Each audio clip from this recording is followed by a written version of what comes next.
हाँ, तो सिंह साहब, ओम प्रकाश सिंह जी, जी। आप ये बताएं कि आप आदमी पार्टी की तरफ से इसमें जो आपका जो जनसंपर्क चल रहा है, उसमें विभिन्न गांव में अभी तक आपने यहाँ की संस्कृति, इतिहास, भूगोल के बारे में आपका क्या अध्ययन रहा? ये जनसंपर्क बहुत अच्छा चल रहा है। जनता ये कह बदलाव चाहती है। जनता भोजपुरी में कह रही है कि हमनी के पाक गइल बनी जाए। इन लोगों की व्यवस्था से जनता ऊब चुकी है। वो बदलाव चाहती है। वो नया पार्टी और नया कैंडिडेट चाह रही है। और जनता का बहुत समर्थन मिल रहा है। तो क्या आपको लग रहा है कि आगे आने वाले 2022 के विधानसभा के चुनाव में आ, आप यहाँ जीत सुनिश्चित कर पाएंगे? देखिए, जनता का उत्साह जो दिख रहा है, जिस तरह से लोग जुड़ रहे हैं, काफिला बन रही है, मैं सुनिश्चित हूँ कि यहाँ से आम आदमी पार्टी की जीत होगी ही होगी।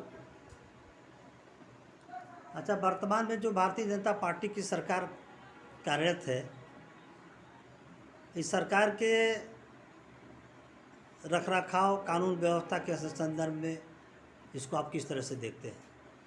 देखिए, हर गांव में दौरा के क्रम में हमने देखा, अभी कल अमोरा का एक लड़का अभिषेक यादव डूबा हुआ था, उसको 100 अभी तक मिला नहीं। हमने खोजते हुए बरेली और शायर गांव गया। इतनी बुरी स्थिति है उधर सड़क की। फिर उधर आपको गया यहाँ पर ताजपुर कुर्ला चित्रकोनी मार्ग, इतनी बुरी स्थिति है।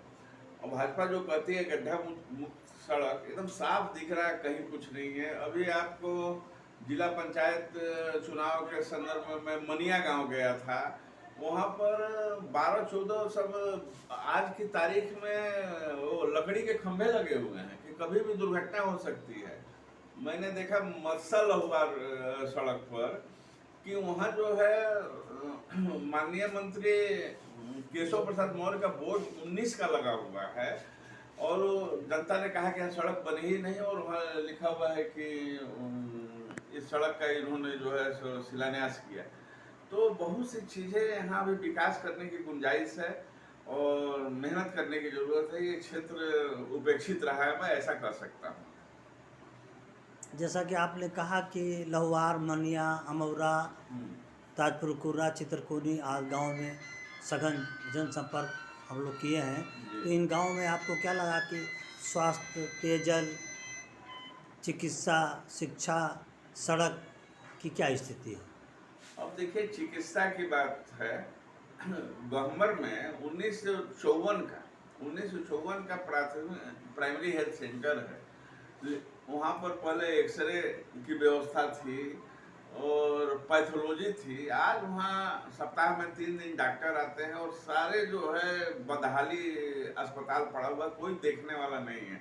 CHC बरुइन है, वहाँ के लोगों में भी आक्रोश है कि यहाँ डॉक्टर वगैरह जो होना चाहिए वो नहीं है। इसी तरह से स्वास्थ्य की कोई व्यवस्था नहीं है। कोरोना होने के बाद भी नहीं व्यवस्था है। और जहाँ तक शिक्षा की बात है, तो मैं आपको बता दूं कि किसी गांव में GGIC बड़े सौभाग्य से मिलती है। शहरों में होता है, बहुत से शहरों में भी नहीं होता। गहमर में GGIC है, लेकिन उसकी हालत BSNL जैसी कर दी गई है। उसमें एक अध्यापक कह लीजिए या क्लर्क कह लीजिए, जो भी है, जहाँ 10-20 टीचर रहते थे, हजारों छात्राएं रहती थी, आज उसकी बदहाली में है। उसको बंद करने के कगार में है। 50 साल पहले गहमर में पानी की सप्लाई थी, टंकी थी, और इस भाजपा सरकार में 3 साल से वो पानी सप्लाई बंद कर दी गई है। तो विकास इनका ये है। अच्छा सिंह साहब, ये बताएं कि चूँकि एशिया महाद्वीप के सबसे बड़े सैनिक गांव से आप ताल्लुक़ रखते हैं, जी। तो वो जाते मैं समझता हूँ कि आबादी बहुत ज़्यादा है। यहाँ तक कि लोग कहते हैं कि प्रदेश में इतनी घनी आबादी का कोई गांव नहीं है, और मतदाताओं की संख्या भी बहुत ज़्यादा है। तो क्या आपको लगता है कि यदि चुनाव में आप पार्टी आपको चुनाव लड़ाती है, तो अपने गांव के बूथ से आपकी क्या स्थिति रहेगी? गहमर की जनता, मैं गहमर गांव के माटी का लाल हूँ। गहमर से मुझे पूरा सपोर्ट मिलेगा, इसमें कहीं दो राय नहीं। तो GR न्यूज़ को आप द्वारा जो समय आधा घंटा दिया गया, इसके लिए आपको बहुत बहुत बधाई। और आगे के कार्यक्रमों की जो भी होगी जानकारी आपसे वार्ता होती रहेगी। धन्यवाद। धन्यवाद।